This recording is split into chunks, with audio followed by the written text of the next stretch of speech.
one in Western Canada, one in Eastern Canada, and that team moves around to make sure that when there's a catastrophe and a significant number of claims in one particular area over a 1 or 2 day period, that we have the resources in place to handle those claims.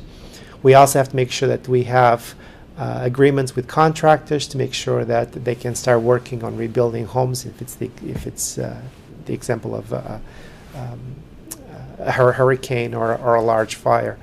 So my job is to make sure that I have the right people with the right training and the right skills to be able to handle the different types of claims in the different areas.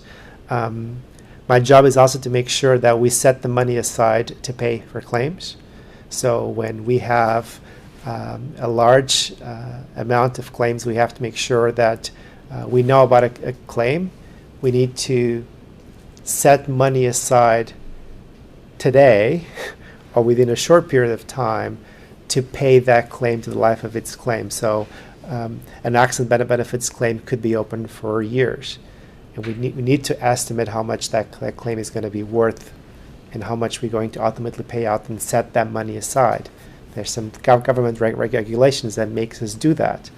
And we have a lot of help to do it, but we need to make sure that we set the money aside to pay claims. So my job as a manager is making sure that I don't necessarily look at claims individually, but I look at, do I have a large enough pool of money set aside to pay all the claims that I have outstanding?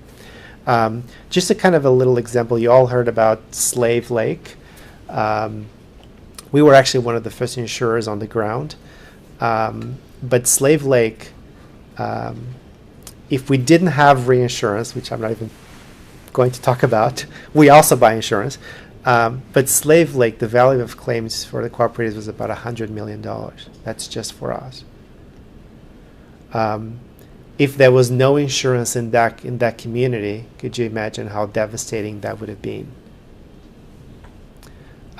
So my job is making sure that I have the people in place to handle those claims, that I have the reserve set aside, and then I'm the kind of gateway of communication between our reinsurers, because we also have to report those claims to our reinsurers, our pricing people, our finance people, making really all the connections, the impact that claims has on the rest of the organization. As I said before, I fell into insurance.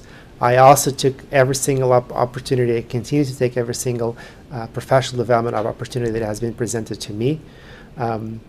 My CIP, when I took it, wasn't even called CIP. That's how long ago that was. But I completed my CIP, I completed my